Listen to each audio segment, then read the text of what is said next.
Most High is my rock. TK. Rock. The Most High is my rock. The Most High is my rock.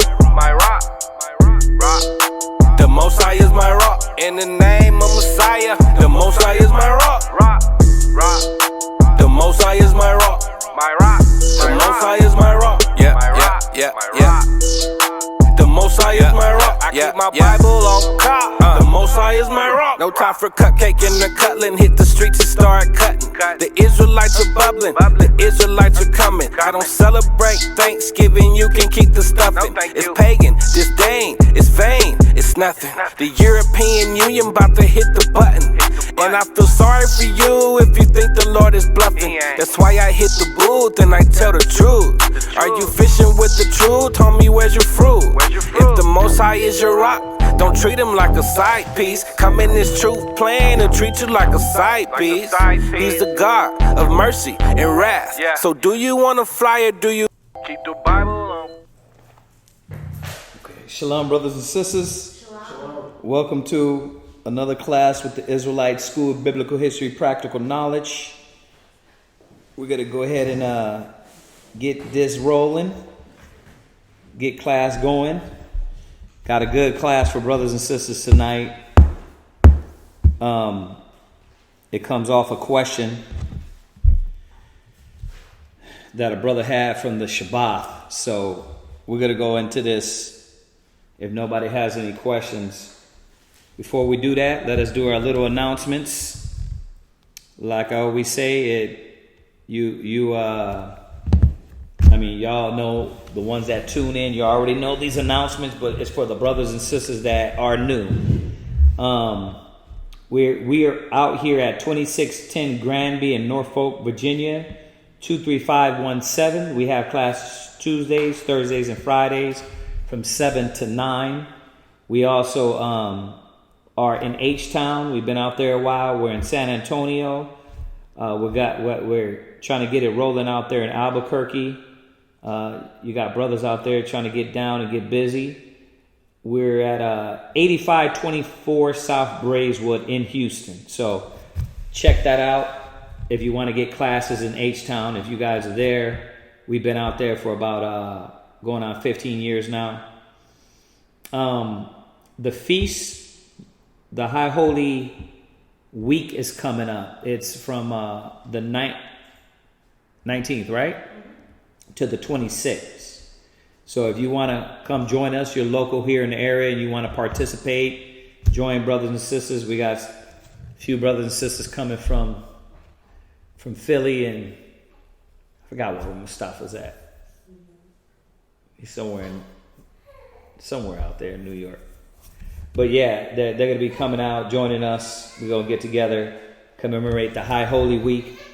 19th to the 26th, we're not going to be having class because we are going to be celebrating the High Holy Week. So just keep that in mind. We don't want nobody to get or think we're offline or whatever. We're not going to be having class. All right. What else we got here? Mashaba's Blog Talk Radio. We like to let everybody constantly know about that so y'all can support that. That's on blogtalkradio.com/Mashaba. Tuesdays and Thursdays at 9:30. All right. If you're looking for garments, sisters do garments here. You can hit us up on Facebook. Everything Israel Wear. Sisters does fantastic jobs. They do all of our garments, headbands, scarves. They do, all of our tunics. They get down. They get busy. My number is 281-707-2737. When it comes up there, Quatazop's number. You got all that up there, right? Quatazop's number should be up there also. Our email. Check out our website. Also, if you want to support, if you don't want to send any books, any alms or anything, you could check out our website. We do all natural fragrances and things of that nature. Egyptian bottles. We got some good stuff on there. All right. And that's it. That is it. This brother had a real good question. I'm hoping he catches this. I think he was a new brother listening in. But he had a good question and ask, and we're going to touch on that. I'm going to give you all a few seconds to see if anybody got any small questions real quick. If they do, we'll touch on that and then go into the topic. If not, we'll go full-fledged into this question here. All right, and it goes back to Acts, the 15th chapter. So we'll wait till y'all get online. Anybody on there got any question yet? No? Okay. All right, I'll give y'all a few minutes, man. You know Israel, we love showing up late. We love getting online late. Just to let y'all know what we got going on out here. We've been out here in Virginia, Norfolk, Virginia Beach area. We've been out here for about going on 6 months. At the end of this month, it'll be 6 months. So we came out here, spread the word, do our part, get this knowledge out. So if y'all know anybody in Virginia, in this area, tell them to come down. We have classes for that reason. If you didn't know, we have 7 days of classes online. Houston does Mondays, Wednesdays, Fridays. We do the Tuesdays, Thursdays, and Fridays. Their Friday is offline, but their Sabbath morning class is online. So it's basically 6 days. 6 days of class, 6 days of class. So, y'all, a lot of questions.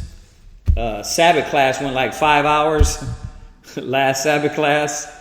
Some good questions come up after Sabbath class. So, I mean, if y'all interested in that, man, y'all check out those classes. We go through the Sabbath reading, which is always good. A lot of chapters we get through, a lot of information comes out. So, all right.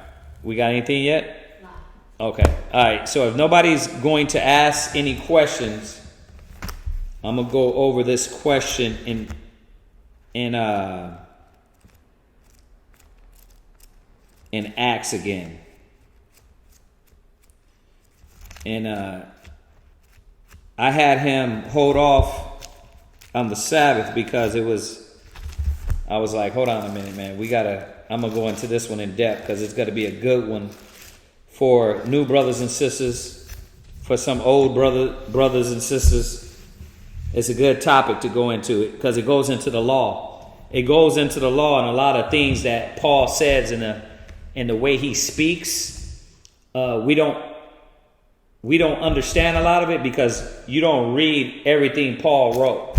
And when I mean read it, like you got to critique. Like, you got to go over it. Like, I listen to, like, Romans. I'll listen to that, man, like, one chapter, I'll listen to that about 7-8 times. I'm rewinding it, listening to it, catching it, getting to certain points and certain things he's saying, Romans.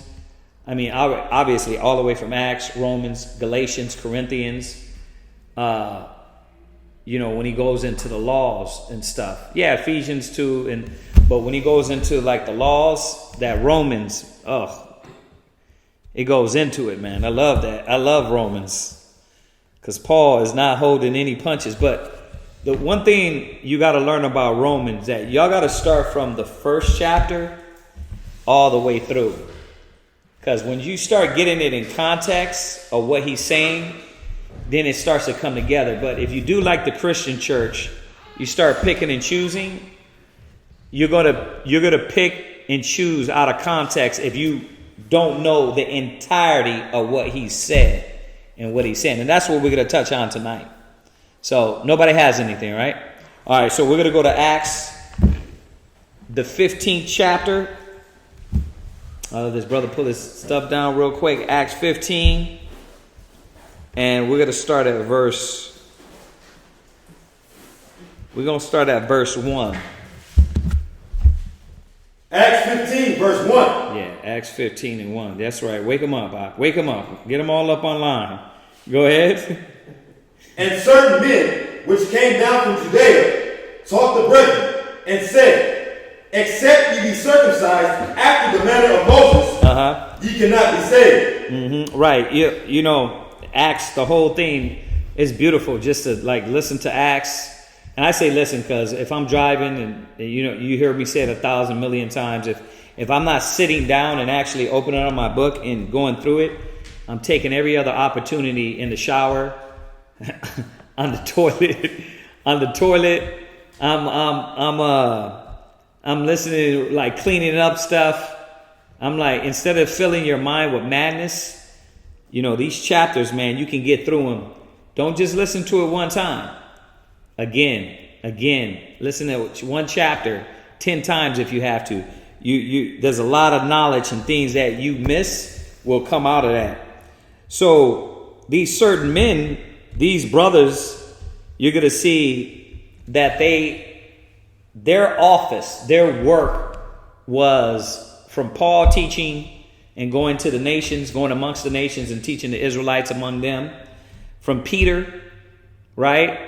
Doing his work, teaching the Israelites that knew they were Israelites. Then you got I said little. You got other brothers within there that was rolling with these men. And you're able to see what type of men they were. So when you read these chapters, you got to look at those things. When I read these chapters, I'm looking at that.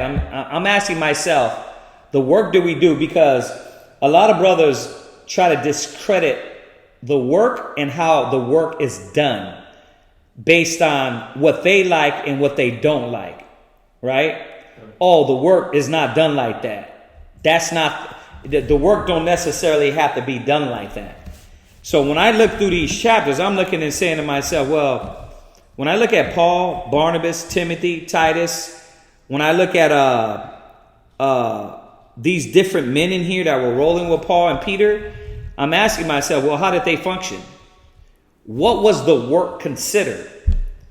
That's not on the topic tonight, but I'm just giving y'all a little certain things y'all have to look for, because a lot of brothers tell you, oh, the work is not done like that. You don't have to do it that way. Well, let God be true, but every man a liar. I'm looking at what Paul was doing, what Peter was doing. They was teaching. You know what I mean? Now, if you're saying, oh, well, Kazaki, I don't want to do that part. I just want to be the cup bearer. All right, you weren't mentioned in here then. That's fine. You were the cup bearer. That's all great and dandy. You weren't mentioned in this because these cats was giving their life up. They was getting busy. So go ahead, read on. Verse 2. When therefore Paul and Barnabas had no small dissension and disputation with them, right? They determined that Paul and Barnabas and certain other of them should go up to Jerusalem unto the apostles and elders about this question. Right, so Paul and Barnabas was rapping with certain of the Pharisees, and it got to this point to where they were like, okay, well, let's take this to the elders and let's see what they got to say, right? Yeah, y'all understand? Y'all just read that, right? They did it like Matthew's 18. If you got a problem with a brother, you go to them and tell them. And then if not, get another brother. If not, go to the elders. That's how you do it. Brothers get mad at us. Sisters get mad at us because the first thing we ask them is, did you talk to that brother? It's like, this is the process. You're not going to convince me any other way that if you got a problem with a brother, if something needs to be addressed, the first thing you do is go to him. You don't go online. You don't talk behind his back. You don't slander. You don't do all that. You go to him. And that's what these cats, this is the example. It's like certain things, nuances in the Bible that if you listen, you start seeing everything just correlates together. Right? And you'll get a better understanding of what you're reading. So they went up to Jerusalem. Go ahead. Verse 3. And being brought on their way by the church, they passed through Phoenice and Samaria, declaring the conversion of the Gentiles, and they caused great joy unto all the brethren. Right. And when they were come to Jerusalem, they were received of the church and of the apostles and elders. Right. And they declared all things that the Most High had done with them. Right. They're dropping their report. They're dropping their report of what's going on, what they're doing in the work. Now, we beat it in your head, and Quatazop went over a good class yesterday. And one thing we do is we try to constantly go through these verses to remind you, what is your mission? What is your goal? What are you doing? Look at these men and what they're doing. You don't got to go through 50,000 scriptures. I'm just showing you, just by the basic reading, what were these men doing? What were their lives about? It was about the work. And this issue that came up. Go ahead. Verse 5. But there rose up certain of the sect of the Pharisees, which believed, right, said that it was needful to circumcise them. Right. So, certain sect of the Pharisees. That's a giveaway right there. So these Israelites that were Pharisees that understood and start believing in Yahushua. Okay, I believe in the Savior. But the reason why it's pointed out now that they're Pharisees was for a point to be made here. Like why it became a problem. First of all, you got a Pharisee mind state, and that's why this became a problem. So read verse 5 again. But there rose up certain of the sect of the Pharisees, which believed, right, said that it was needful to circumcise them and to command them to keep the law of Moses. Right. Now, before we move on in the reading, we got to understand this. Paul kept the law. Okay, we got to get that out of the way, because when you always address this, it always comes down to the Christians, right? And they always think, oh, see, this is another reason why Paul didn't keep the law. If you read Paul's letters out of context, a lot of times, I keep saying it, you gotta read all his entire letter, or you won't understand what he's saying. So let's go there real quick. Let's just throw those basic scriptures out there to show that Paul kept the law. So as we read on, we gotta read it in the mind, understanding that Paul kept the law. That's how we got to read it. We got to read it with a mind that he kept the law. So that's the point of me throwing these scriptures in there. So read that Romans 3:31 real quick. Romans chapter 3 verse 31. Go ahead. Do we then make void the law through faith? God forbid. Right. Yea, we establish the law. Right, because if you read Romans the 3rd chapter, you get through this chapter and you're reading and you're like, is Paul saying, like, how he talks, you would think, oh yeah, it's all about faith. You know what I mean? All we got to do is believe. We don't need the laws, man. When we go back in Acts, when you go back in, deeper in Romans, we're going to touch on, a lot of times you're like, oh, it's simple. Galatians, you're like, oh yeah, Paul's saying that's not necessary. But this is contradictory to what you're thinking. He's saying to you, listen, if you thought I was saying you don't keep the law, God forbid we establish the law. You're tripping. You don't understand me. Go ahead. Romans chapter 3 verse 31. All right, so go to Romans 6 verse 15. So Romans 3:31. Do we then make void the law through faith? God forbid. Yea, we establish the law. Romans 6 verse 15. Romans chapter 6 verse 15. Why do I love these scriptures? Because the two major focal points of Christianity is, all you got to do is believe. And you don't need to keep the law. All the 10 laws are done away with. The commandments done away with. It's too many. Romans 3:31 squashes that. Then when you go to Romans 6 verse 15, go ahead. What then? Shall we sin because we are not under the law, but under grace? Go ahead. God forbid. And we know what is sin. Transgression of the law. So now we're understanding that, no, you don't get a grace ticket. No, you get a little ticket and say, here, you got grace. Go ahead and spaz out. If you knew Paul's writings, you would read Romans 6, right? And see that he wasn't voiding out the law because of grace. But you ain't reading. You're picking and choosing what you want to hear. And that's why he comes to these points in this chapter to reiterate, okay, if up to this point you didn't comprehend what I was saying, you're tripping. The law is still here. All right, so go from there. Go to Romans 7 verse 7. So these are, and we're going to touch on, we're going to get into these chapters But these are just straight to the point scriptures showing that he did not do away with the law. He wasn't saying not to keep the law. He wasn't saying none of that. Go ahead.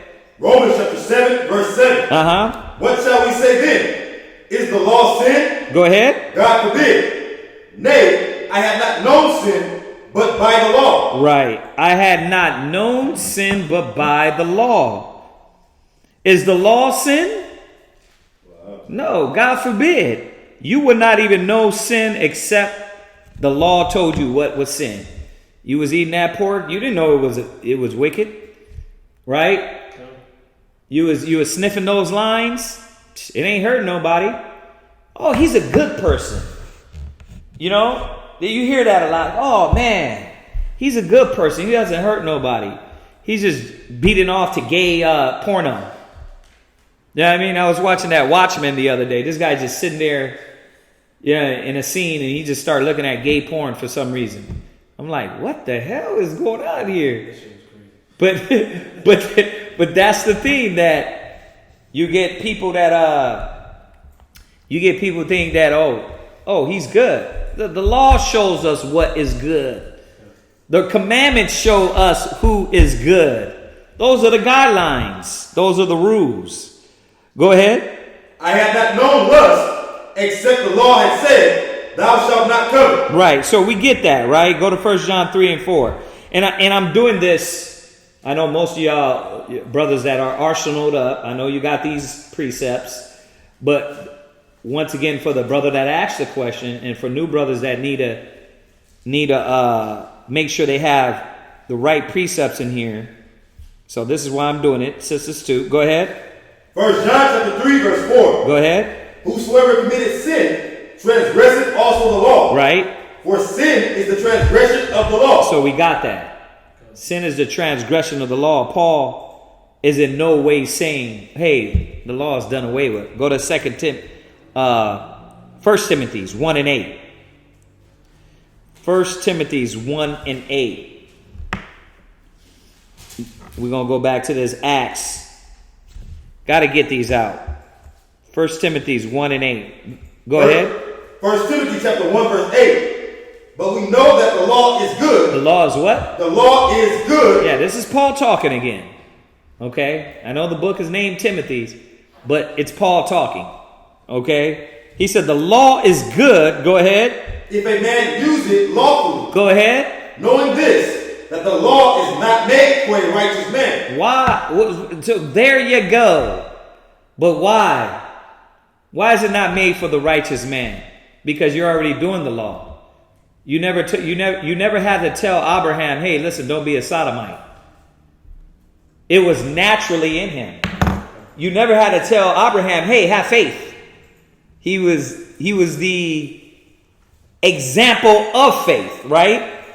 So we got to understand this. The law is for who? Not made for a righteous man. But for the lawless and disobedient. Right. So when Paul is speaking, I want y'all to understand about when he's speaking about the spirit, he's showing us that I'm talking to spiritual people. You know what I mean? Like, do I have to go with you to the law about pork anymore? You got it, right? You know Leviticus 11. You're like, okay, the law says don't eat it. So what are we talking about now? We're talking about more spiritual things. I'm not having to go to the law with you, right? I'm not telling. Do you cross-dress on weekends? Does that have to be a conversation? No, because the law is in you.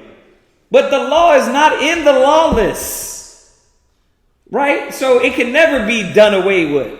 Read. For the ungodly. For the who? Ungodly. Go ahead. And for sinners. Yeah. You see how when they pick and choose what to believe in the scriptures, that's where religion has always got it wrong. We as Israelites got to be careful what we pick and choose and what you're reading out of context of what is being said in that chapter, and it doesn't correlate with the other chapter. It's everything has to correlate together and make sense according to what you read over here and over there. You can't just read it and then pick it and choose it and then make it fit. It don't work like that. You're going to confuse and you're straight out going to lie when you do that. So this is Paul showing us that, listen, the law is not done away with. The law is for the lawless, for the sinners, right? Ones that transgress the law. Go ahead. For unholy and profane. Read. For murderers of fathers and murderers of mothers. Yeah, there's still a lot of beasts out there. They need the laws. Go ahead. For manslayers. Uh-huh. For whoremongers. Listen, once again, he's not hurting nobody. He's just a whoremonger. Right? He's not hurting. He's a good person. He's just a pimp, a player. You are hurting somebody. So now you need to be given the laws, the commandments. Go ahead. For them that defile themselves with mankind. There you go. All the other filth and filthy things that we do in our flesh. Go ahead. For men stealers. Right, for men stealers. Think about that. That's who the law is for. You have to put the law to these kingdom, to this regime that knows about stealing, slavery, killing men, murdering men. The law is for the lawless. And it's all those small, what you call small nuanced things that teach us about morality, teach us about character, and is going to lead us to a righteous mind state in the law that you should already know. Don't do this. But it's not in who? It's not in the lawless. It's not in a wicked person. You gotta teach a wicked person. You gotta teach a wicked man about these things, about really loving themselves and their brother. A righteous man, you don't need that. Go ahead. For liars. For what? For liars. Read. For perjured persons. Right. So wait a minute. He's a good kid. He's a liar. He got demons on him. Right? Perjured persons. Go ahead. And if there be any other thing that is contrary to sound doctrine. Wait a minute, but I thought the law was done away with. All you got to do is believe and have faith. So as we go to this Acts, we do understand what he's not saying. Go ahead. Verse 11. That's it on that, right? God. Okay, go to Romans 7:16. Romans chapter 7, verse 16. Romans 7:16, and then we're going to jump up to verse 12. Go ahead. If then I do that which I would not. Right. If then I do that I don't want to do. If I do the things that I don't want to do. Right? If I do the things that I don't want to do. What don't I want to do? A lot of times you don't want to be spiritual. A lot of times you don't want to you don't want to refrain, constrain, control, right? You don't want to do that. But he's telling us what? If then I do that which I would not, I consent unto the law. Right, I consent to the law. But I thought Paul was saying the law was done away with and we don't need the law. And as long as you pray over it, the swine is good and you can eat anything, be anything, act any old way. Jump up to verse 12.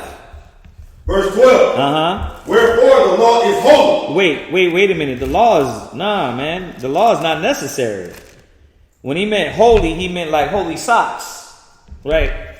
Holy draws? No, he meant holy as in pure and true. Go ahead. And the commandment holy. Read. And just. And what? And just. Read. And good. Right. So the laws can never be done away with. So, let's jump back. Let's jump back.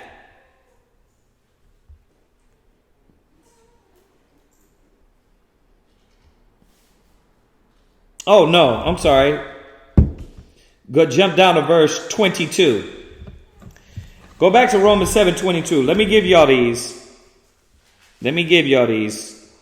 I don't have to skip through this. We got a little time. Romans 7 verse 22. Romans chapter 7 verse 22. Uh-huh. For I delight in the law of the Most High after the inward man. So we're getting this, that if we delight after the spiritual man is already moving in the things of the law. This is how deep Paul was when it came to this knowledge, man. That's why y'all got to really study. Or what, man, I see brothers that have turned from the knowledge and the truth and tried to void out all the things Paul wrote. They went right back to Christianity. Remember I was telling you about the brother, his name is Lahab? They went right back to Christianity. Oh, you don't need to follow the laws. It's like, where the hell did you get that from? We're reading this right here. If you're a spiritual man, you're following these things in your mind and your spirit righteously. So you got to see these cats. They looking for provisions of the flesh to go ahead and do what you want to do. You know what I mean? Keep sinning, keep doing negative. Go from there. Go to Psalms 119 and 96. Let's get outside of Paul a little bit. 119, 96. And then we'll go to Psalms 19. So if y'all didn't have the scriptures on the law not being done, obviously I didn't put Matthew 5:17 in there because that's where we always go to. We know that. Y'all should know that one by heart. That should be your first bullet in the gun when they run their mouth and they say the law is done away with. That should be the first weapon you pull. But these are other pieces that you can go into because they like to talk about Paul just to show that what he was on. So read that. Psalm chapter 119 verse 96. Yeah. I have seen an end of all perfection. But thy commandment is exceeding broad. You see that? Thy commandment is exceeding broad. You want to get your spirit, your mind right. Go back to the laws, statutes, commandments. The reason why we say laws, statutes, and commandments is because the entirety of everything the Most High gave us is like Paul, and we're going to touch on the scripture again. The law is spiritual. It's just exactly like Paul said it.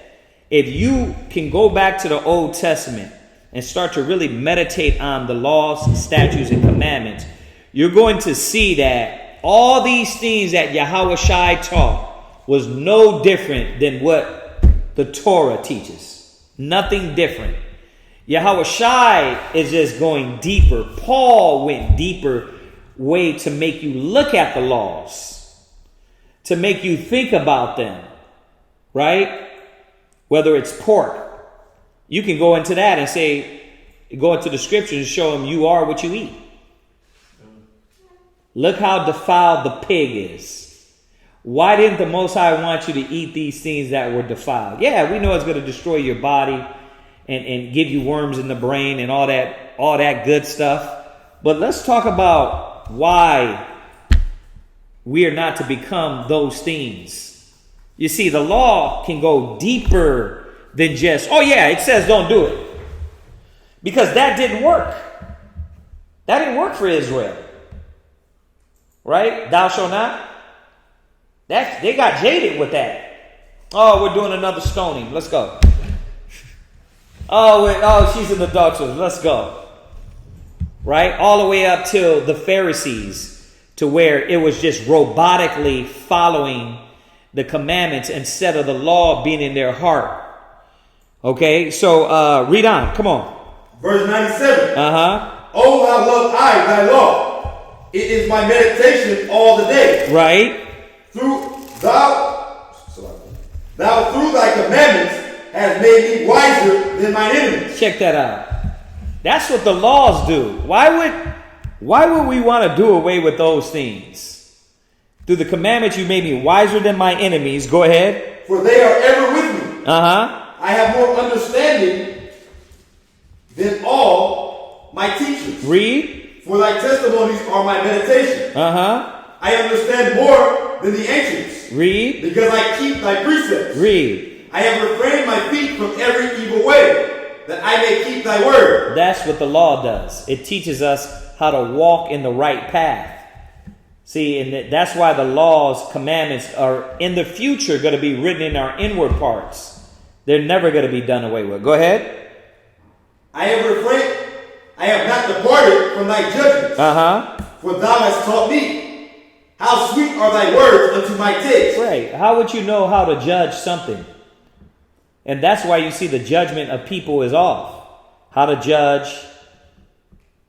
What do we know to be right and wrong? Nothing. Apparently, according to America, according to Christianity, nothing's wrong. Well, then what the hell are we going to be judged for in Judgment Day? What is that? How are we going to be judged?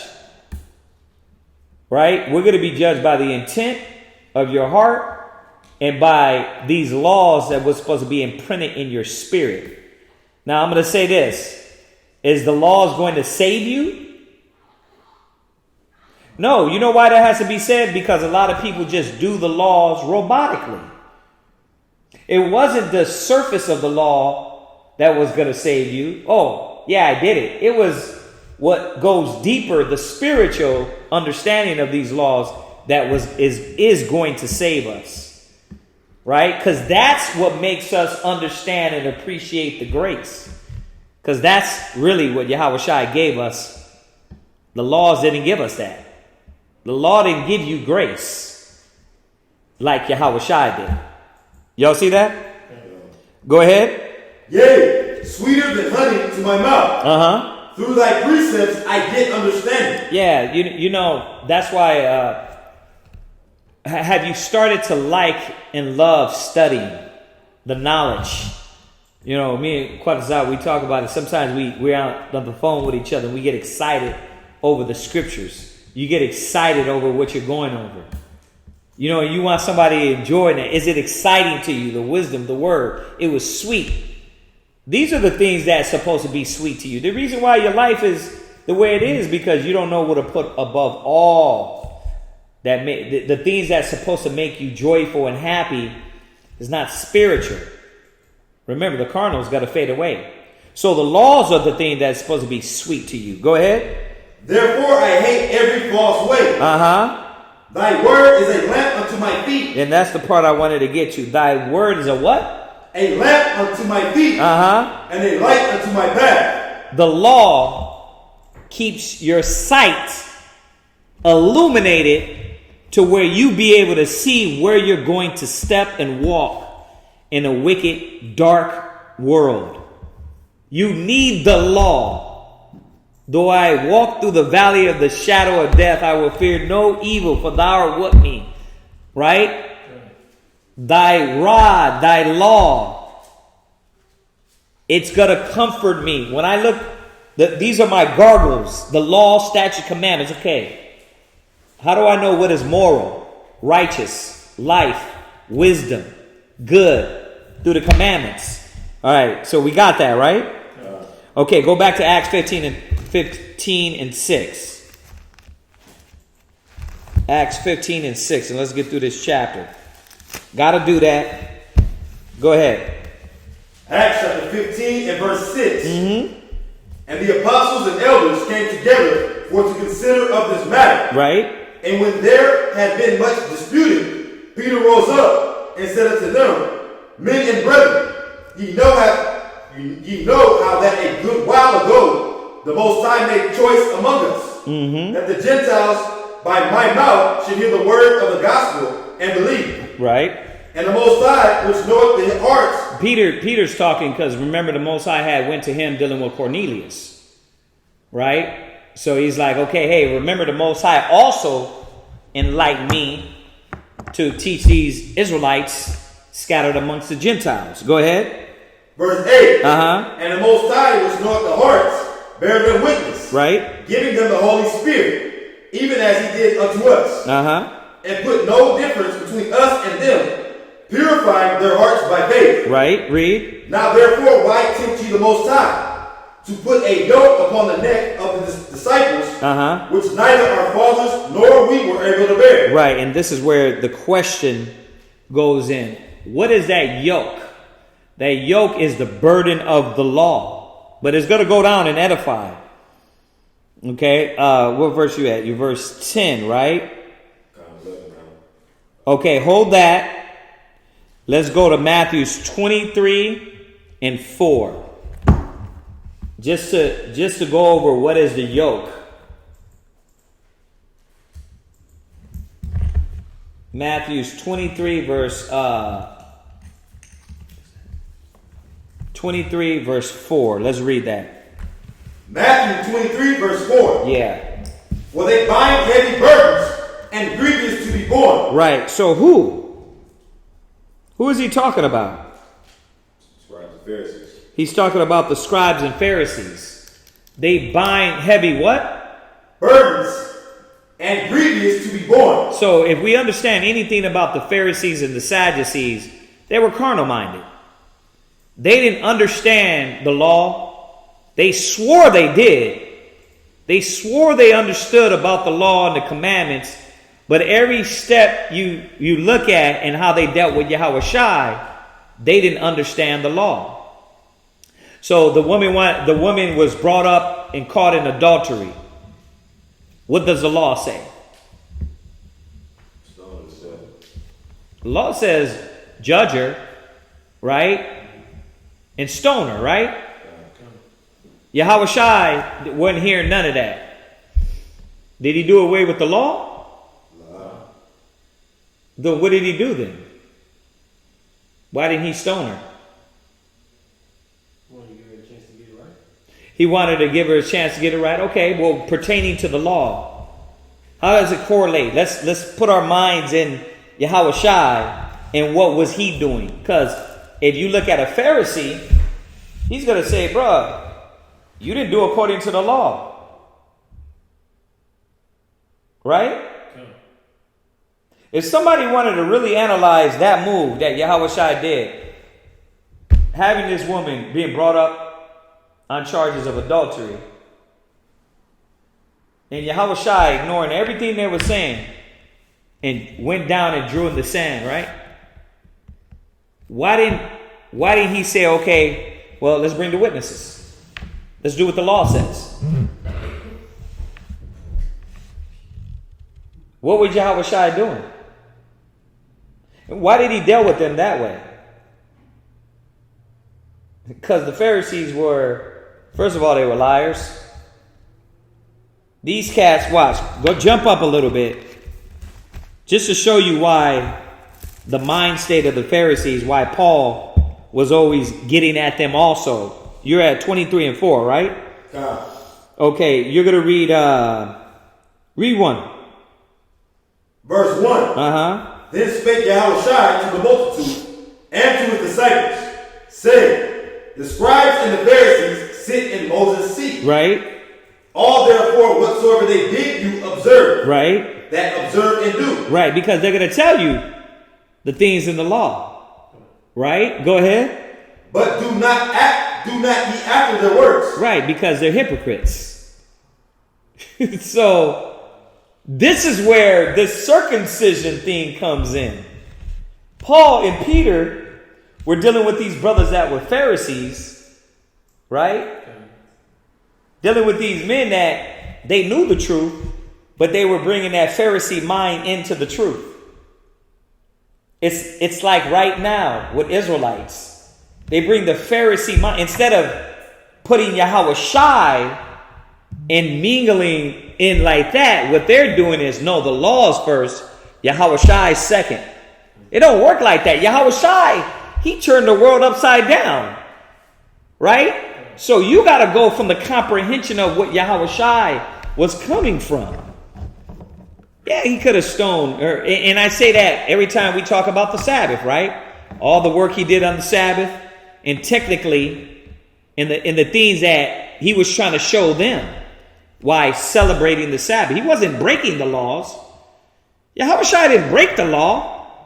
He was trying to show them what the law was supposed to be teaching them, which was mercy, grace, forgiveness, right? Love thy neighbor as thyself, the weightier matters of the law. But the Pharisees and the Sadducees, they weren't on top of that. They weren't hearing that. That's why they crucified him. Right? Sold him out to the Romans. So now we're understanding here. Read that verse again. All therefore, whatsoever they bid you observe. Right. That observe and do. Right. But do not ye after their words. Go ahead. For they say and do not. Uh-huh. For they bind heavy burdens and grievous to be borne, and lay them on men's shoulders. Right. They put these burdens on their shoulder. Hey, where's your fringes at? I don't have fringes. Yeah, you ain't serious, bro. Like, could I get my fringe game up first? Could you tell me? First of all, how about this? I didn't know nothing about it until you just mentioned it. You see what I'm saying? And then when you did mention it, you told the sister, dang, you don't supposed to wear pants. Her whole closet's full of pants. So what do you got to wait now? What do you got to do? You got to wait for her to buy dresses, right? You can't be a Pharisee and lay the burden on her when you already know you can't bear the burden. This is the yoke that they're talking about in Acts 15. Right? They were trying to lay this weight on them without giving them a chance to grow into the spirit and be spiritual people. But you see why I had to go over Paul and do away with the law first? Because you would be thinking, oh, Kazak is saying and Paul's saying that that's not necessary. No, it is necessary. Get your fringe game up. You know what I mean? Sisters, put on your dresses. But when you come in here, we're not going to be like, have the scope on you. Like, this sister, where's your damn fringes? You can't come up in pants with here. She got nothing but pants. Right? She don't know how to cover her head. Right? She just knows I come and I pray. I come, I listen. She don't know to pray to these. Right? She thought she pray on your knees with your hands like such when the Bible says with open hands. Right? You don't know. So the Pharisees and I use modern day Pharisee mind state because brothers, you got a lot of brothers that lay that yoke on people when themselves don't bear the yoke themselves. And this is what we got to watch. That's the Pharisee mind state. That's why Paul had to speak the way he did to chop a lot of these monkeys up. Listen, Paul was a what? He was a Pharisee. So he already knew what they were coming with. That old hypocritical mind state. So this is what you got to watch. Go ahead. But they themselves would not move them with one of their fingers. Yeah, like you putting all these burdens. You do all these things and put them forth on the men, the women, but you yourself know dang well you can't hold up to the standard. So we got to step it up. We got to make sure we're at least living up to this standard before your righteousness got to be fulfilled before you start ditching it out. Brothers do that a lot with their ribs. Right? I was a Pharisee too. Why? Because I was ditching it out, but I wasn't saying to myself, wait a minute, hold on. You got a lot of stuff you got to get together too. Slow down. And you better reformulate your words because the way you're ditching it out is almost like you're clean. And remember, thou that judges not thyself, right? So this is that Pharisee mind state that we got to watch. You're still going to tell. Like you just got in. It's not like going to be like, okay, well, I ain't going to tell nobody about the Christmas tree because I still got sin too. No, it ain't that Christian mind state. You know what I mean? You're still going to tell them But conscience sake, this is why I got to be more meek when I correct. All right? When it says, restore one in the spirit of meekness, considering yourself. Because you got to know, okay, I'm not perfect. You know what I mean? Yeah, I might got the Christmas theme down. I might got the holiday theme down. But there's a lot of things that I don't have down yet. So, why do I got to say that? Because you got to check that Christian mind state too. When I talk about Paul, you got to chop up their little Christian mind state in the world. But then you got to chop up this Israelite mind state to where it's almost Pharisee. You got to be careful with it. We got, as Israelites having the law, knowing how to use the law, we supposed to be more spiritual also. Because if not, you're going to be these guys. Go ahead.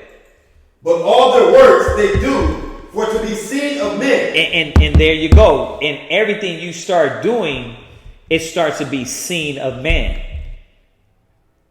It starts to be seen. Oh, I'm going to wear the fringes. You know what I mean? But I'm at home punching my rib in the face. You know what I mean? I'm going to wear the fringes, but I'm a drunk.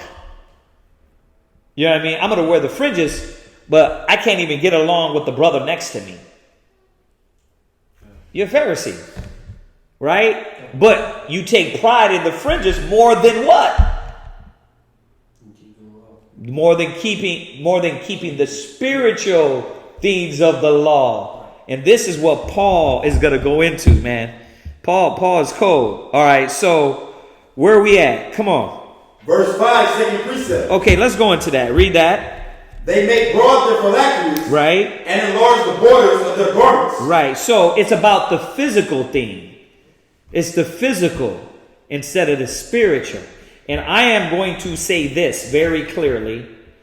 The reason why we've been having a lot of problems with a lot of brothers and sisters is because we do want you to live up to that standard, not just the outward appearance. And that's where we've been getting into it with a lot of these young men. You know what I mean? Why? Because we're making you be the standard. And brothers don't want to be that standard. Like, nah, I'm not going to have that love or that brotherhood or that unity. I'm not going to have that righteousness of the spirit. But I'm running around telling ribs and women, oh yeah, a man can have more than one woman. It's hypocritical Pharisee garbage that you're making the nation look bad. So we got to watch it. We have to watch it. These are things I had to look into myself and say, listen, you got to check yourself, or else how are you going to be able to clearly check the body? Right? So, come on, read. Verse 6, and love the uppermost rooms at feast. Yeah, you want to be noticed. You want to have rank and position. Come on. This is a big thing nowadays with Israelites. They want to be seen of men as opposed to making sure they got it right. And this is another conversation me and Aish was talking about. They want to be noticed, glorified for the carnal aspect, but really you ain't got your crap together. And these are the things you got to, like, think about it. I sat with the brother. Remember I was telling you about the brother that he was dealing with somebody with a serious problem. They was talking about committing suicide, and I'm listening to what he's telling her, and I'm like, okay, you're gonna do her more damage. And I didn't say it in those words. I didn't say, brother, you're going to do her. I said, what I would do is try to learn first before I get into this situation. Obviously, he ain't never show up again because it offended him. It offended him to hear, sit down and learn instead of trying to take on a position that you don't know nothing about. You got spirits weighed in your hand, right? And then you're like, yeah, I can deal with anybody any old way. That's the Pharisee mind state. You know what I mean? I get a breakdown online, and then next you know, I anoint myself. Because all you want is a higher room. You want the phylacteries and long fringes instead of saying, damn, before I do this, before I mess up, and my spirit is on the line, and I tell somebody something wrong, or I teach something that I really haven't looked into, and I open up my mouth about something I really don't know, let me sit back and shut the hell up and listen. And they don't want to hear that. They don't want to hear that. They want to hear, no, I want to be seen of men. I mean, you're a good orator, me too. Pharisee mind state. We got to watch it. We got to stop it. We got to say to ourselves, man, let me do it the way Yahweh Shai was telling us. Being the spiritual men. Go ahead. And the chief seats in the synagogue. Yeah, read. And greetings in the markets. Right, you want to be the one to be noticed. It's not about that. Go ahead. And to be called of men, rabbi. Right, master. All right, go from there. Let's jump back. Let's jump back where you left off at. Acts chapter 15 and verse 8. I think you're on... I'm sorry, 7. No, you're on 10 now, right? No, 10. Yeah, you're on 10. Uh-huh. Now therefore, why tempt you the Most High to put a yoke upon the neck of the disciples? Right, so now y'all getting clear what the yoke is. It's going to go into a little deeper. The yoke is that burden that they're not ready to handle as of yet. And you're just, right when they come in the door, you hand them that big load. Instead of letting them come in and working their mind into the spirit and understanding and gradually, like the Bible says, this is not a Kazakic concept, as newborn babes. I mean, he made it simple for us. Give it to the brothers and sisters as newborn babes instead of putting a gun to their head and French checking them and calling them bees and hoes in the street, and you know what I mean, because they got pants on and they got their ass out. We know how they look, we know how they act, but at the same time, how are we going to get and win them? Not saying they're not going to be corrected, but remember, how are we doing it? Right? Are you trying to bring them out of it, or are you trying to make them go home and slit their wrists? So we gotta look at that. Go ahead. Which neither our fathers nor we were able to bear. Go ahead. But we believe that through the grace of the Lord Yahweh Shai Mashiach, we shall be saved even as they. Right. So he's reminding them the grace is going to save us. We know that the law is not going to save you. Why is the law not going to save you? You can't keep it perfectly. You cannot keep the law perfectly. I went over that before. You cannot keep the law perfectly. Okay? You can't keep it perfectly. So the law, if it was going to save us, it would have done that. Okay? And if I have to go to those precepts, we will go to them. It would have saved us. We wouldn't have needed Yahweh Shai to come in and give us grace. We need revelation. Revelation would be relevant. Right, we would need revelation. We would need all these things that Yahweh Shai. I mean, we wouldn't need Yahweh Shai to step on the scene at all. But Yahweh Shai was necessary because he came and died for what we couldn't do. Keep the laws. So that don't mean the law's done away with. That means that we put things in perspective now. Grace saved us, right? The law is, or faith through grace saved us, right? Because you believed, right? Why you were smoking weed, why you had your pants sagging, why you was eating pork, you believed, right? He gave you the grace, right? And then what had to be brought in? The law. The law had to be brought in. The spiritual understanding, okay, this is sin. You weren't just continuing in sin, right? You believed, you have the grace, and then you found out what was sin. And then you said, oh, thou shalt not lust? Okay, I didn't know. Thou shalt not covet. Now I know. Let me put that away from me. You see that? So, let's put things in perspective. Go ahead. Verse 12. Uh-huh. Then all the multitude kept silence and gave audience to Barnabas and Paul. Go ahead. Declaring what miracles and wonders the Most High had wrought among the Gentiles by them. And after they had held their peace, James answered, saying, Men and brethren, hearken unto me. Simeon hath declared how the Most High at the first did visit the Gentiles to take out of them a people for his name. And to this grace. Okay, now let's jump a little bit. Just jump down to verse 28 so we can get more depth into the yoke. All right, jump down to verse 28. Verse 28.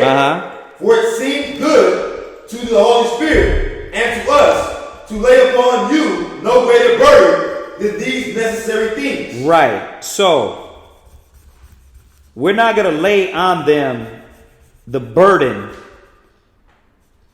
of these necessary things. Okay, go ahead. Verse 29. That ye abstain from meats offered to idols. Right. And from blood. Right. And from things strangled. Read. And from fornication. From which if ye keep yourselves, ye shall do well. Right. Now, that was what he was saying to them.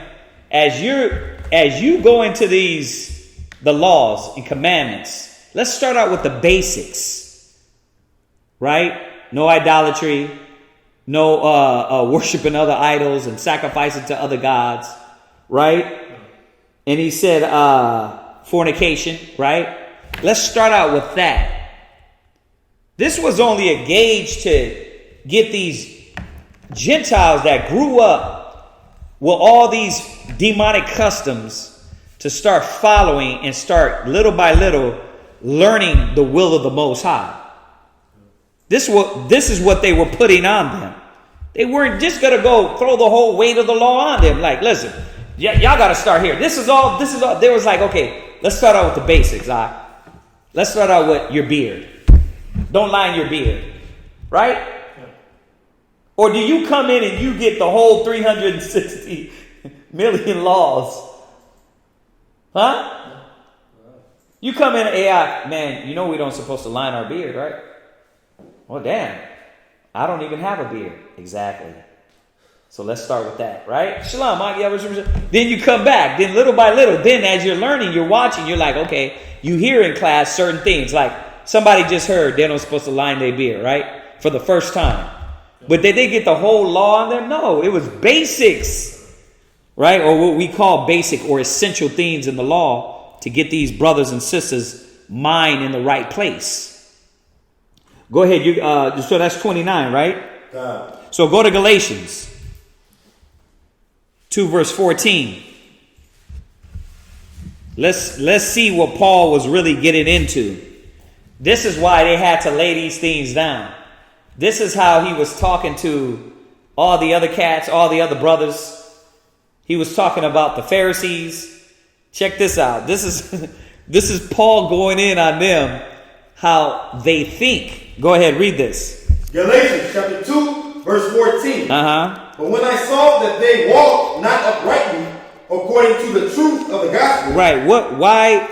Why didn't they walk uprightly? Well, you know what? Let's go up a little bit. I know I'm jumping.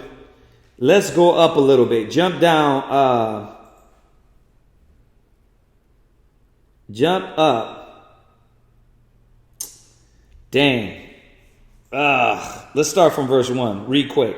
Verse 1. Then 14 years after, I went up again to Jerusalem with Barnabas and took Titus with me also. Right. And I went by. Because that's what Barnabas and Titus wanted to do. Right? They wanted to do the word of the Lord and be teachers and roll with Paul. Right? They wanted to do that. They didn't get a gun, put their head to it and say, listen, this is what you got to do. No, they wanted to do that because they wanted to give their life to the service. Go ahead. And I went up by revelation and communicated unto them that gospel, which I preach among the Gentiles. Right. But privately to them, which were of reputation, lest by any means I should run. Right. Right. So what he's saying is, listen, I wanted to go talk to the cats that were of high stature. We read about that in Acts, right? Yeah, I wanted to go to the cats that were the elders, the leaders. We wanted to sit down and talk about this. He said, least I what? Least by any means I what? Least by any means I should run. Or had run in vain. What? Or had run in vain. Right. Wait a minute. But I don't understand. But the Most High already gave you the commandment to run. Why would you need men to tell you? Why would you need men to tell you how you're running? Well, he didn't. But what he was saying was he gave the respect to make sure he was rolling in the right spirit. Paul could have said, but I don't need to go up to Jerusalem. Who the hell are these brothers? Who are y'all? I don't need to talk to y'all. He didn't do that. He said, let me go up because I know what I'm doing is in the spirit, and the spiritual men are going to see that. And let me give them the respect and let them know what we're doing is together. See, these things, people, our brothers, a lot of brothers and sisters, what they're doing now with the gospel, bro, they're raving in wolves, like Paul said. Peter said, they're raving wolves. They don't care about nothing. It's all about, it's a free-for-all. They're not caring about what they're doing out there in the streets. You don't care what you put on YouTube. You don't care if a young brother didn't need that. You just damn wild. But these cats cared back in the day. They cared about what they were doing. This is the care that we got to follow. We got to start learning of this care, respect for the gospel, for the work. Go ahead. Verse 3. But neither Titus, who was with me, being a Greek, was compelled to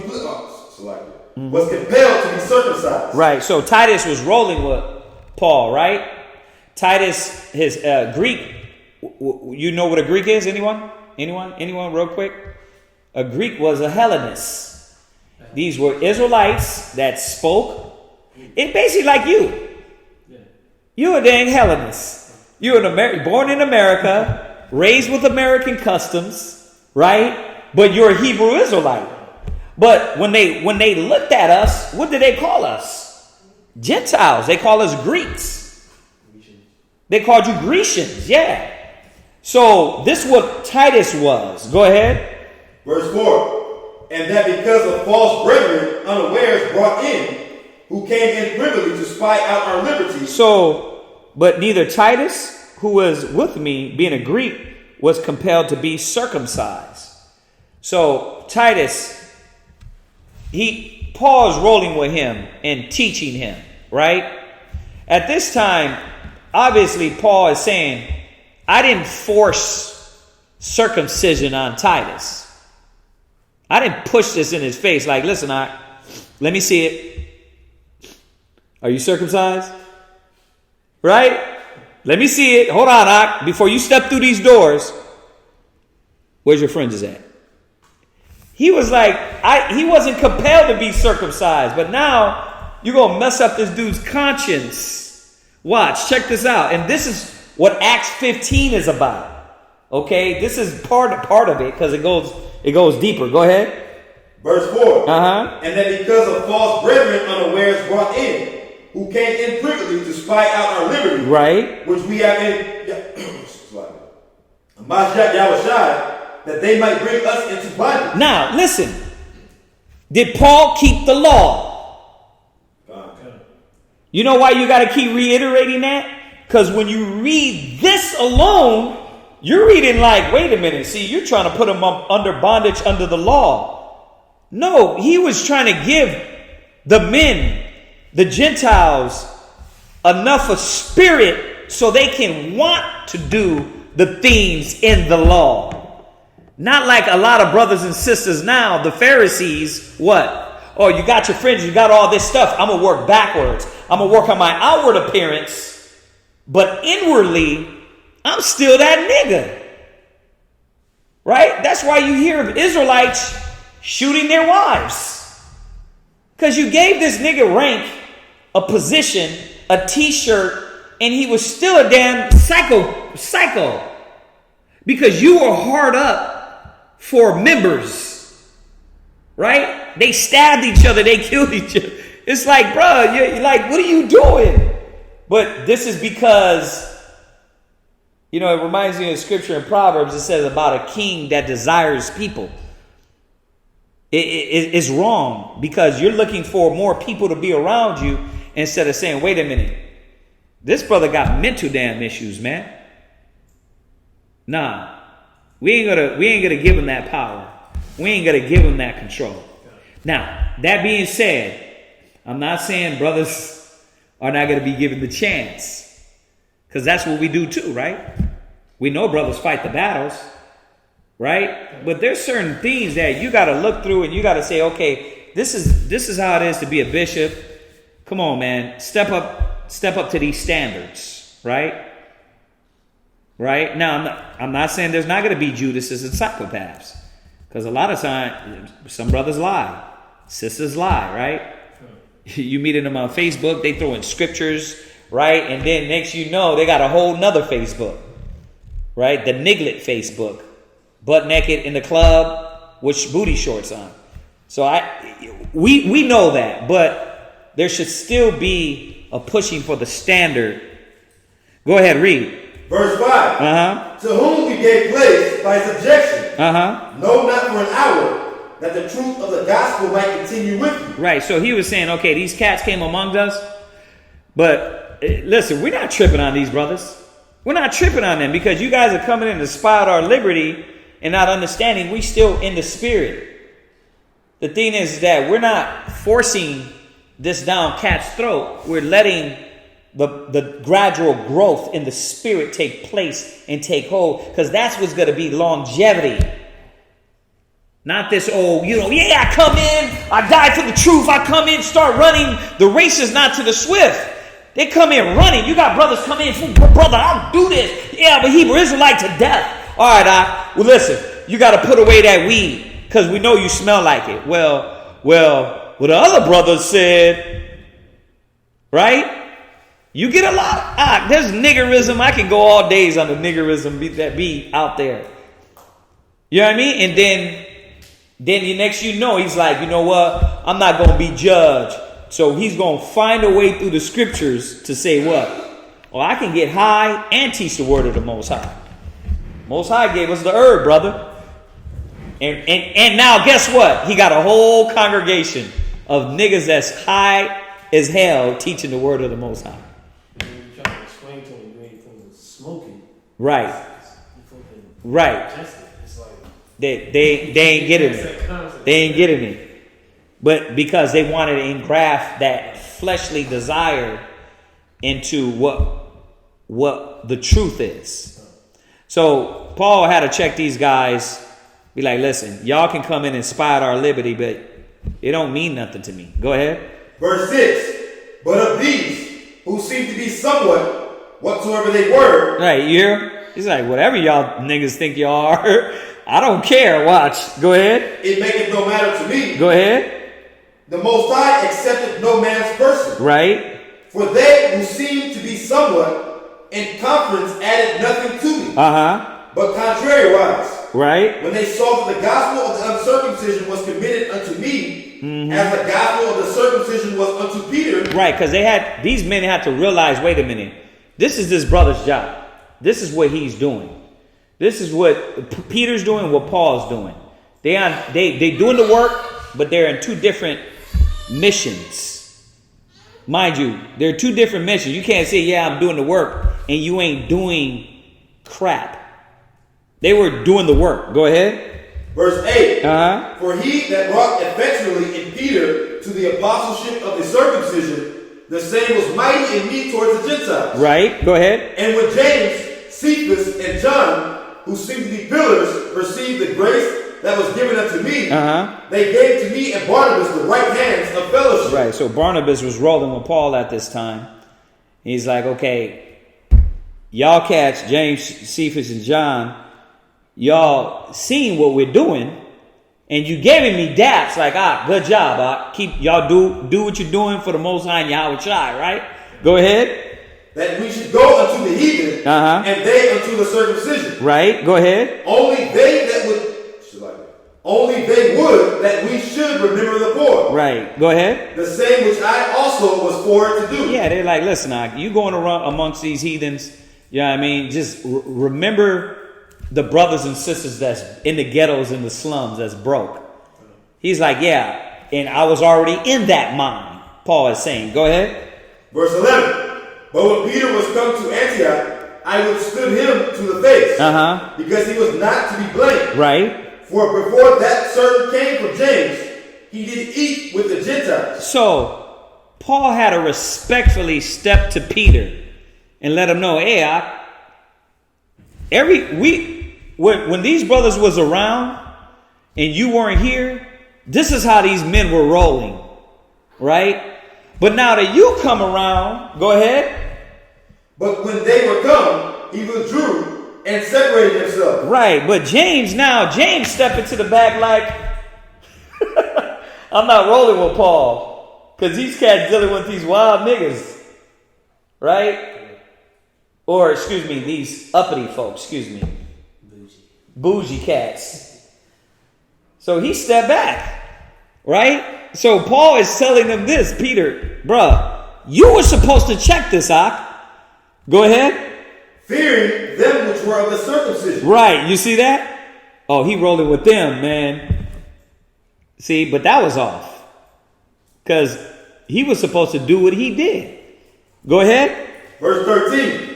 And the other Jews dissembled likewise with him. They were supposed to, when I say do what he did, meaning do what they believed and to know what the will of the Most High was. Why are you letting these other cats deter you from the work? Right? And we talked about that. Quatazab did a whole class the other day about brothers sitting in class and they're deterring you from the work. Right? Go ahead. Insomuch that Barnabas also was carried away with their dissimulation. And that Barnabas is his right-hand man. Barnabas is his right-hand man. They was rolling everywhere together. And he's like, this hit so hard that Barnabas was tripping. Read. Verse 14. But when I saw that they walked not uprightly, according to the truth of the gospel, right, I said unto Peter before them all. Now, listen. This goes back to Acts 15, the mind state. Okay? This is why he said the yoke. You putting this yoke on them. All right? So we read about the Pharisees. We got to understand what that yoke is. But this goes deeper. Go ahead. If thou, being a Jew. Right. You a Jew. You an Israelite. Go ahead. Livest after the manner of the Gentiles. You what? Livest after the manner of the Gentiles. Why? Because you ain't keeping the laws 100 yourself. Bro. He checked the hell out of them. Like, y'all rolling around here like y'all keeping all the law. That's what we were saying. We were like, hold on, how is you out on the Sabbath, doing work on the Sabbath, but then yelling people about being out on the Sabbath? You don't make no sense. Or like you said, the brother walked up to you in the mall talking about, oh, y'all work on the Sabbath? You got to look around and be like, nigga, you in the mall on the Sabbath. But that's the whole hypocritical mind state. It's like, hold on, Negro. You're going to check me, but that's the thing. At least I understand what I'm doing. Right? But this cat is really in that mode. But this is the problem. Thou livest after the manner of the Gentiles. And not as the Jews. Right? Why compellest thou the Gentiles to live as do the Jews? And that's what the yoke was. It was like, hold on, you're doing all this on these brothers that's barely learning the knowledge and grew up living like heathens, but you, being an Israelite, you knew from birth all the things of the laws and the things that needed to be carried out in righteousness, and you ain't got it down. So that's what that yoke was. This was the thing that Paul was checking these men on. Like, that's some hypocritical madness. Y'all need to chill out with that, right? Go ahead. Verse 15. Right, so go from there. Go to Romans 2, verse 17. So let's see what he was trying to show them. Romans 2, verse 17. Romans chapter 2, verse 17. Behold, thou art called a Jew and restest in the law. Right. So this is what the point what Paul was trying to get to the Israelites. Now y'all see, if you don't, hopefully y'all didn't tune in late, why I had to show you Paul kept the law. Because if you don't know that first, all these other precepts, you're thinking like, dang, well, maybe we don't got to keep the laws. You know what I mean? He's fighting against them. He's not fighting against them to not keep the law. He's fighting against them because they're being hypocritical. He's not fighting them to say, oh yeah, we going to let these cats eat pork. That's that Christian madness. That's what they're doing. Oh, see, look. Paul arguing with them because they didn't have to keep the laws. No, he's arguing with them because they were hypocrites. They were putting the burden of the law on the people and themselves not keeping to these laws themselves. Watch, go ahead. And makest thy boast of the Most High. Right. And knowest His will. And approvest the things that are more excellent, being instructed out of the law. That's what it is, right? You're like, yeah, I'm a servant of the Lord. Look at my fringes, look at my beard, and you know what I mean? You're like, look at me, right? You approve, you're checking. That's off. That's off. That's off. And it's like, damn, I can't. And the person is like, oh, I can't move. Because the law, the Judge Dredd is coming and checking everything. Which, yeah, we're going to do. But how are we doing this? This is what he's telling us here. Go ahead. Verse 19. And art confident that thou thyself art a guide of the blind. And that's what we do. We will these scriptures. And we're like, man, we're opening up the eyes right now. We're doing good, right? But is your weight overdoing the good that you want to do, right? Is that weight, that burden of how you deliver the message, is it destructive? And is it obscuring what the gospel is? Nobody's perfect. Hands up, don't shoot. All I'm saying is that this is what Paul was on, and he was constantly checking these Pharisees in the nation of Israel. This is what Yahushua was on, how he was checking the Pharisees in the nation of Israel. Go ahead. A light of them which are in darkness. An instructor of the foolish. Right. A teacher of babes. Yeah, because this is what we feel we are, right? This is what we know we're doing. Go ahead.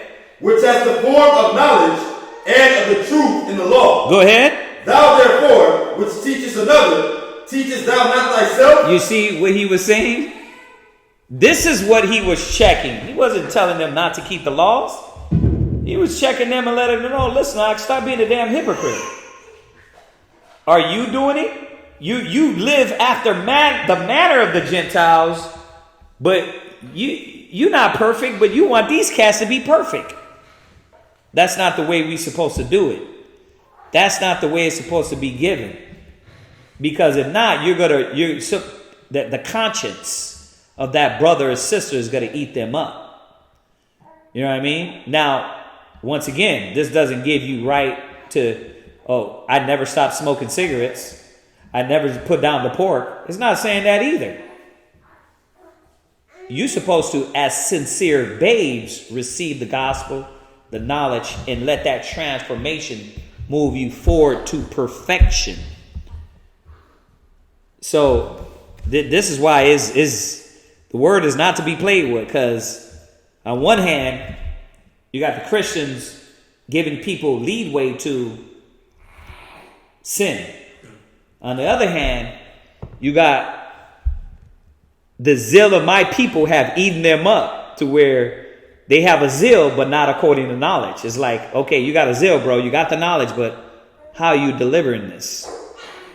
And are you hypocritical, right? Go ahead. Thou that preachest a man should not steal, doest thou steal. Right. Go ahead. Thou that sayest a man should not commit adultery, doest thou commit adultery. Thou that abhorrest idols, doest thou commit sacrilege. Right. So this is why Yahushua said, he that is without sin cast the first stone. This is the whole point. He went in Matthew 23 and just unloaded on the Pharisees and the Sadducees. The whole point, you serpents, you vipers. Why? Because in their spirit, they weren't keeping and performing the laws and looking to the law of light and saying, wait a minute, man, this is how we supposed to be carrying out the laws through the love of the Most High and Yahweh Shai. They weren't doing that. Go ahead. Verse 23. Uh-huh. Thou that makest thy boast of the law, right? Through breaking the law, dishonorest thou power. Right, thou the Most High. Look at that. You dishonoring the Most High. And the way he formed it, he wrote it like a question, but he made like a statement. Right? He's like, you're doing this? Okay, I'll formulate this as a question. Is this what you're doing? Right? Because Paul knew how to hit him with that lingo, man. Go ahead. Verse 24. For the name of the Most High is blasphemed among the Gentiles through you. Yeah, your example. Your example, what they're seeing. Yeah, they hear what you're saying. Like y'all were talking about the other day. Yeah, I hear what brothers are saying, but what are they looking at? They're looking at how you move. They're looking at your love. They're looking at your brotherhood. You know what I mean? But some cats ain't looking at that. They come in and they be like, okay, first of all, let me ask this. Do you teach that the earth is round? They come in with a checklist on us. Like, okay, earth is not round. Okay. All right. I can mess with y'all. It's like, really? You just summed up the gospel between the earth is round or not round. You know what I mean? You didn't look at brothers' examples. You didn't look at the spirit. Obviously, you can't. Right? Because you don't know. But see, that's why you're supposed to be able to look through the gospel, look in the spirit, look in the word, and then look at the actions. When you first come in, you're not going to have all of it. So you can't make a good educational guess all the way. I mean, let's be real with it. But you got to watch the example. You got to watch how they deal. You got to watch how they deal with their wives, their children, themselves. You got to watch if they're hypocrites. You got to watch these things. And you got to watch mistakes. So what about that? What happens when you see mistakes? That's it? Well, you're being a hypocrite too then, right? Because you're not looking at the mistakes in you. So, man, you got to really be well-rounded. This is not a game, man. Go ahead. As it is written, for circumcision verily profiteth, if thou keep the law. Right. But if thou be a breaker of the law, right, thy circumcision is made uncircumcision. So, this is what he was telling them. Because this is what it goes back to Acts, right? He was like, listen, they got to circumcise themselves to be what? To be saved. To be saved. Remember in the beginning of Acts, it was like, no, y'all got to circumcise yourself to be saved. Paul was trying to show them, hold on a second. You guys got to slow down a minute. Y'all living after the manner of Gentiles, but for them, you're going to do it like that? You're going to be like, listen, you can't make it to the kingdom unless you're circumcised? Read it again. For circumcision verily profiteth, if thou keep the law. Right. He was like, wait a minute. Come on, y'all. Y'all not understanding. Because y'all don't keep the laws to the full potential. So he's checking Israelites. Go ahead. But if thou be a breaker of the law, thy circumcision is made uncircumcision. Right, there you go. So you being a Jew that is circumcised, that lives after the manner of Gentiles, your circumcision don't mean nothing. And that's what this is about. All Israel, not Israel. Come on. There's many Israelites out there circumcised. But they live after the manner of the heathen. Right? So, go ahead. What verse are you at? Verse 26. Go ahead. Therefore, if the uncircumcision keep the righteousness of the law, shall not his uncircumcision be counted for circumcision? Question. That's a question. You come in, like I told you about the brother Lakarab, when he first came in, he wasn't circumcised. The Most High brothers was looking at his actions and his heart. And then after that manner, he carried out the steps of a Hebrew within his heart. But his flesh was still uncircumcised. And it took him a few years. He got to set it up, and then he went through the motions and got circumcised. So he didn't get the gun put to his head right when he walked in. The burden of the law on him to be like, oh, listen, if you don't circumcise, man, you can't come back and learn. You can't come back and be a Hebrew. You see what Paul's saying? It's dope, ain't it? He's deep. Go ahead. Verse 27. And shall not uncircumcision, which is by nature, if it fulfill the law, judge thee, who by the letter and circumcision doest transgress the law. And he went into it more deep. Yeah, he might not be circumcised, but he could check you, and you are circumcised. You know what I mean? So it's not about the outward appearance. Yahushua was telling them all the time, you clean the outside of the cup, but inward, you're full of bones. Right? That's what he told them. You want to clean the outside, but you don't want to work in the inside. You see that? Go ahead. Verse 28. For he is not a Jew, which is one outwardly. Right. So now we see this ain't talking about like the Christians say, oh, anybody can be a Jew. It's about the spirit. No, this is talking about literally, he was telling the Jews. You understand? Yeah, you got the circumcision, but your heart is off. Your spirit is wrong. That's why you get brothers that come in here, Jews of Jews, Hebrews of Hebrews, big beards, chocolate. Niggas is chocolate. Nappy hair, right? But they got so much hate in their heart for their people, for their brother, for their mama, for their daddy. They got resentment, they got doubt, they got anger. So the two greatest commandments they can't hold up to. Love the Most High with all your heart, soul, and might, and love thy neighbor as thyself. They can't hold up to those, but they're Jews. Right? Yeah. Just saying, we was just going down in the scripture. Like when you go to a Christian church, and first thing they say is, who need to be saved? You go to the altar, say, I want to be saved. Yeah. Ask your sins and all that. Okay. And then it's like, okay, then they'll say, okay, the next thing you'll say, okay, then what? Okay, you got to get baptized. Okay. Okay, getting baptized. Okay. Now you got to be Holy Ghost filled. Holy Ghost what? Holy Ghost filled. Okay. Supposedly speaking in tongues and all that stuff. But, okay. And then it's like, okay. Now what? Now what? And then it's like, well. And then it's like one of the things that falls on you. But the next thing you know, you can mess around and be a minister. You can probably be a pastor in your own church. That's after the 3 things you even did off the checklist. And that's what a lot of us still do. Right. The carnal aspect. Exactly. It's like it's more, because I know one time I was asking the pastor that I asked him flat. I was like, okay, I've been doing all this as a child. Now, right? And it's like, well, you're doing everything, so it's just a matter of just being. You got to join church. I've been here forever, so technically I'm already. And then it's like, you ask the next question. Okay, now what's required next? Right. And it's like you don't get a straight answer. It's more of being a part of the business as opposed to the change.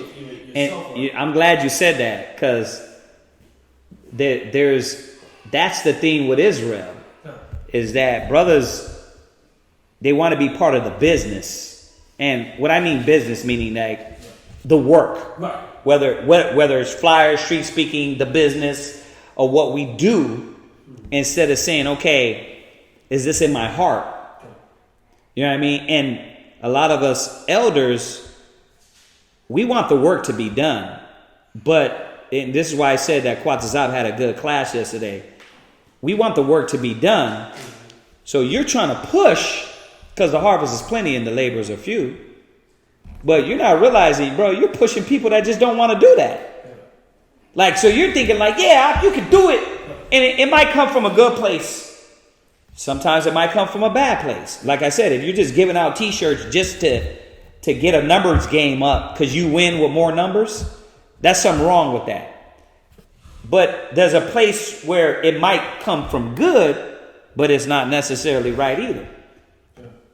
I see myself falling into that a lot. It's like, yeah, you think you're pushing brothers, but then it's like the brother in his head, he's like, yeah, I'm not on that though. My mind is still out there in the world. So you got to be careful how much you're pushing and pushing, because it got to be in that man or woman. You know, how many people I can count on hand that is trying to push the part of their family members, and it almost seems like those brothers are on the edge of, like, if they family member snapped, they would never be part of the knowledge. And it's like right there, it's like, wait a minute, so you're writing everything on them locking in to the knowledge? It's a lot of carnal things.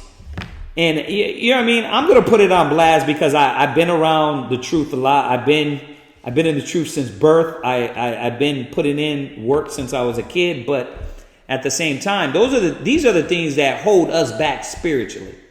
These are the things I had to look in myself and be able to say, we can't bring that Christianity madness. And what I mean Christianity madness, meaning that it's outward appearance. It's visuals as opposed to just doing the work of the Most High. So, you know, and of course the Most High judges the intents of the heart. Everybody knows, you know. Everybody doesn't know. The Most High knows. He knows your intentions. He knows your heart. But men are going to look at your actions. That's why it says the name of the blaspheme, the name of the Most High is blaspheme among you. How's it go? How did the name of the chapter 2, verse 24? Yeah, read that again. For the name of the Most High is blasphemed among the Gentiles through you, because they're looking at our example. You know what I mean? And that's the thing, that if brothers and sisters are sincere and saying, you know what, I want to be a teacher, I want to be a leader. Well, are you going to do it to where they're now making fun of us, blaspheming us? Or are you going to try to say, hey, let me try to do it the right way and get educated like I need to be a leader, to be an example, to be a right dude? But I always said, do a checklist. If you're at home and you can't deal with your wife, and the only way you deal with it is drinking a beer, I mean, put on your checklist. Okay, I need to work on myself. You know what I mean? You smacking her down? Okay, some things need to be worked on. You got to get out and leave for weeks on hand because the kids and the wife is too much.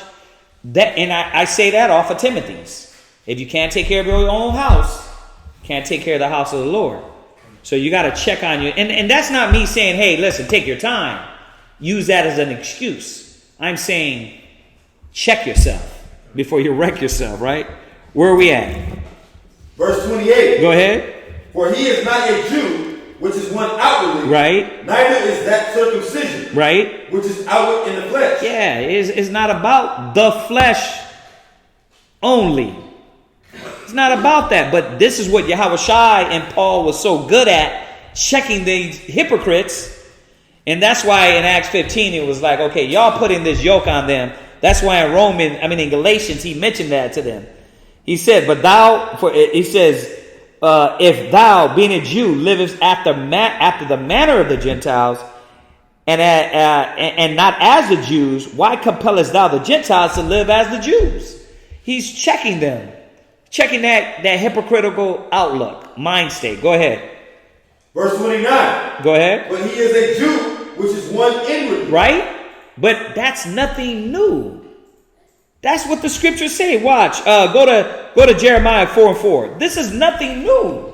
What Yahweh Shai, and I said this earlier, what Yahweh Shai was teaching, how Paul is going into the law and going into the depthness of it. It's not new. It's just that the law is spiritual and we didn't get it. So the Most High sent his son. Then he sent men like Paul to go and show these men, okay, this hypocritical spirit has to stop. Read that. Jeremiah chapter 4, verse 4. Circumcise yourselves to the Lord. And take away the foreskins of your heart. There you go. Ain't nobody circumcising their heart. Jeremiah knew this. Isaiah knew it. Ezekiel knew it. The prophets knew this. That Israel, they're stubborn. They're stiff-necked. They're hypocritical. Right? They do things for show. They praise me with their mouth, but their heart is far from me. Right? This is what they knew. So this is nothing new that Paul is dropping. He's just dropping it so intellectually through the knowledge of the Most High. Sometimes it's like, dang, where is he going with this? He's going the same place his elders went. the Son of the Most High went. Go ahead. Ye men of Judah and inhabitants of Jerusalem. Right. It says, circumcise the foreskins of your heart. Go to Luke 11, verse 39. Luke 11, 49, and then we'll jump over to Colossians. Luke 11, verse 49. Therefore also said the wisdom of the Most High. I'm sorry, 11:39. Pardon me. Luke 11:39. Luke 11, chapter 39. And the Lord said unto him, yeah. Now do ye Pharisees make clean the outside of the cup and the platter. You see that? That's nothing new. Yahushua was dropping it. Jeremiah was dropping it. All the prophets were dropping this. You know what I mean? And I could have filled this portion up with all those scriptures, but I would just y'all looking there. It's there. They knew this. And that's the problem with us nowadays. We want to do things for show. Like Ice was telling me, it was like, man, I ain't down with you two. Now me, like I had to tell him, I said, when I first came in, like I told y'all the other day, everything we've done was about getting the work out. It was either radio show, cable show, it was about the work, flyers, whatever it was, street speaking. But he got a point. A lot of brothers do it for show, to be seen of men. You know what I mean? And once again, the Most High is going to be a judge of that. Because you do know, but you don't know. Because I ain't doing this for men. I don't give a damn. Like I said, it's 1, 2, the sister. We in a new school. You see what I'm saying? But the Most High is correct. Yahushua is correct. It's supposed to be about the inward man. Not about to be seen of men. Not about some fictitious power like Yeshua always says to me. You know what I mean? So the fake power that brothers think they have. We got no power. It's supposed to be all sincere due to the Most High and Yahushua. All right, so read that again. Luke chapter 11, verse 39. Yeah. And the Lord said unto him, yeah. Now do ye Pharisees make clean the outside of the cup and the platter. Read. But your inward part is full of ravening and wickedness. Yeah, but inside, man, you got negative in you. Look at how you think. Look at what you contemplating about. Look at how you feel. You know what I mean? You got to check it. We got to check it. Colossians 2 and 11. Let's go there. So this is the point Paul was making on this yoke to Israel, man. I'm hoping the brother actually got the class. He gets this class because it's his question. Go ahead. Colossians 2, 11 and 12. Colossians chapter 2, verse 11. In whom also you are circumcised with the circumcision made without hands. You see that? He says that we're supposed to be circumcised made without hands. Yes, you got your shaft circumcised. Good for you. Okay? But now let's get your mind right. Let's get your spirit right. Because that's what matters above all. Yahushua is not going to come back, man. All the tattoos you got on you, all the piercings you got on you. You know what I mean? You already a walking fornicator. You already a walking fornicator, man. You got all these idols and brothers got tats on them, and it's like you're done if you came to that. Most High's not looking at that. He's looking at your spirit to be able to say, man, okay, did you clean it? Did you clean the inside? Right? Did you clean your mind, your actions? Did you put off the old man and be renewed in the spirit of your thoughts? Go ahead. In putting off the body of the sins of the flesh. You see that? Check that out. Did y'all see it? Read it again. Check this out. Go ahead. In whom also ye are circumcised with the circumcision made without hands. Okay, so he attacks the mind. The circumcision made without hands. He attacks your thoughts, your spirit. Go ahead. In putting off the body. But how? In putting off. Wait a minute. No, but the Christians we didn't have to. No. You know why I had to do this? Because you're not going to get twisted what is being said. The scriptures tell us both. The law was supposed to kept. Now this is Paul again saying what? You're gonna be circumcised. You're going to be circumcised. But let's take it slow with these brothers. This is all he was trying to tell them in Jerusalem. And he was hitting them in Galatians. Go ahead. In putting off the body of the sins of the flesh by the circumcision of the Mashiach. Woo. Go ahead. Buried with him in baptism. Now he's taking all these concepts and carnal themes, and he's showing you what really they meant. Buried in what? Buried with him in baptism. Yeah, it's not about the washing with the water, but it's about the washing of the water with the word. Go ahead. Wherein also you are risen with him through the faith of the operation of the Most High, who hath raised him from the dead. Yeah, and that's what we're supposed to be, raised from the dead. Philippians 3 verse 3. So hopefully, man, I mean, I'm hoping y'all got this. It wasn't too complicated. You start flicking the tongue when it comes to Paul and all that, and things get confusing. I mean, did you have any questions on this? No, I just read 12 and it says. Yeah, it goes in. Philippians 3 verse 3. Go ahead. Philippians chapter 3. Oh, we were supposed to read. Oh, right. I'll read 13. Okay, go ahead. Read that. Philippians 3 and 3. For we are the circumcision which worship the Most High in the Spirit. And rejoice in the Mashiach Yahushua. Read. And have no confidence in the flesh. You see that? Why? Because we weren't keeping the law in the flesh? He already said in the flesh. What he's saying is, okay, you're going to be circumcised in both. Not just the confidence in the flesh like the Pharisees and the Sadducees did. Because that's the ones that sold out their brother. Right? With all the fringes and all the long beards. They sold out their brother. They hung him on the cross. So where did the fringes and beards get him? Where did the Shabbat get them? Nowhere. Nothing. Because in their spirit, they didn't give a dang really about those things. Because if they did, they would have honored them through the spiritual insight, belief, change, metamorphosis, all that. Where we at? Go to Galatians 6 and 11. Let's go back. Go back to Galatians. Go to 6 and 11. Galatians chapter 6 verse 11. Oh, this is perfect. Go ahead. Ye see how large a letter I have written unto you with my own hand. Go ahead. As many as desire to make a fair show in the flesh. Listen to what he's saying. See, they want to make a fair show in the flesh. That's fleshly. You know what I mean? That don't mean nothing. It's not about that. We got to watch that because it's in us. It's in man to make show of the flesh, the outward things, right?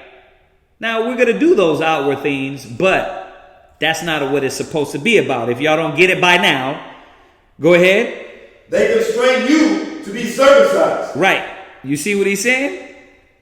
He wasn't saying don't circumcise. He was saying they're only doing it because they want to glorify you. They want to use your flesh and say, yeah, look what I done did. You know what I mean? And that's that carnal mind. Brothers get trapped up into it. You know? You brothers get trapped up into it and you got to watch it because down the road, you done veered so much into carnal that you haven't seen no spiritual things change for a long time.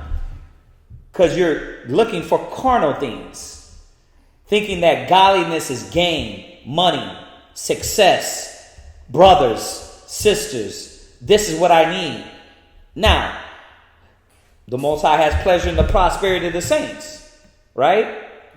So you have that, but you can't take glory in it. That's how simple it is. Go ahead. Only least they should suffer persecution for the cross of Mashiach. Right. For neither they themselves who are circumcised keep the law. Oh boy is he's cold with it, man.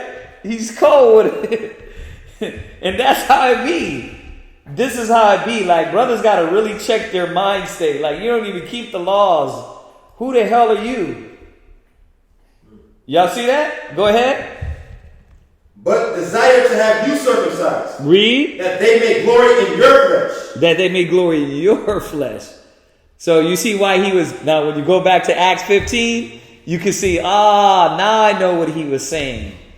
Now I know why he was telling them that. He wasn't saying for them not to keep the law. He was just saying, y'all cats, man, y'all just doing this for your carnal desires.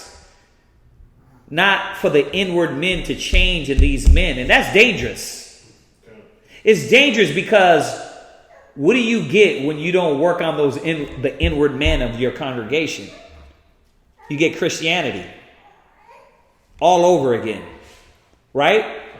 That's what happens when you don't desire and require spiritual change from the men around you. The old man, put off the old man, put on the new. You're going to raise up nigglets, wild animals that know how to flip through the Bible.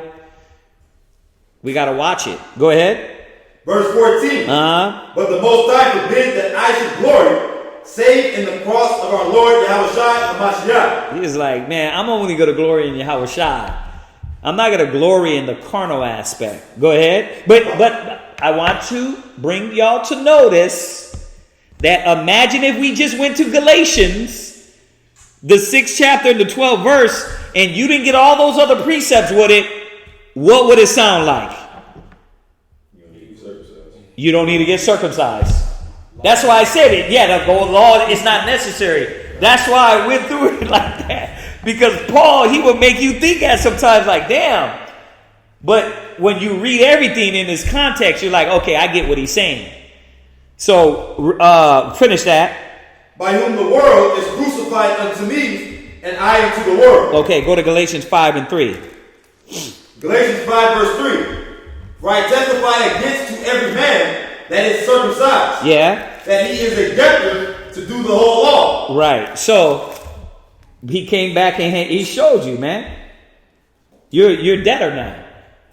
Why? Because you're coming up under the bond of this covenant. Remember what you're dealing with. Right? Like me and Zion keep saying, it's blood in or blood out. There is no way you're going to escape. So if you're going to say you're a Jew and you rest in the law, then you better hold fast to that. Go ahead. Verse 4. Hamashiach is come of no effect unto you. Right. Whosoever of you are justified by the law. Go ahead. Ye are fallen from grace. Ooh. You see that? So if your confidence is in, all I had to do was get my beard, get my braids, get Jeremiah 14:2 and start slinging the word, and that's it, then you don't understand what Yahushua died for. He died for you to change inwardly, to put off the old, filthy, wicked, muddy you and change those things inside you, brothers and sisters. So, this is 902. So, hopefully that was, I like Paul, though. You know why I like him? Because at one time, I was like, what the heck is he talking about? I was like, I don't understand none of this.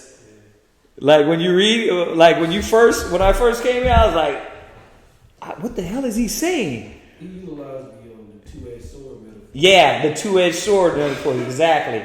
And that's what I seen too. Like he's hitting that Christian mind state, then he's hitting, and we call it that, but he's hitting that in this time, that Christian mind state and that the Pharisee mind state, where Israelites can linger into at times. So we got to be careful. Did anybody have any questions on that? If there was something that I didn't go over or wasn't clear, I'll wait a second online.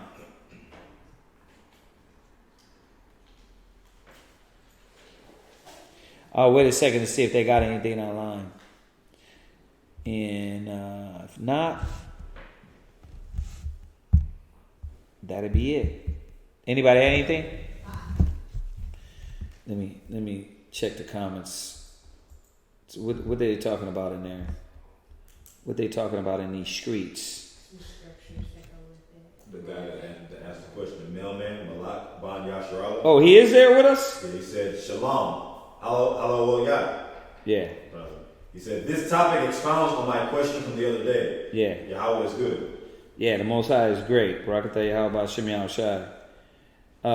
Yeah, I'm glad he's there. I didn't want to go over it and then he he didn't get it. But like I said, I like it. I like going into Paul. He's it's really not all that deep. It's really not. It's just learning what he's talking about. But if that's it, nobody else got anything? All right, let's salute them, y'all. Say shalom. Shalom. We'll see y'all tomorrow in Houston. Log in. Quadazap class. All right, brothers and sisters on Facebook, the water. Shalom. Keep the Bible on cop. The Most High is my rock. Yeah. Rock. Sure. The Most High is my rock. The Most High is my rock. My rock. The Most High is my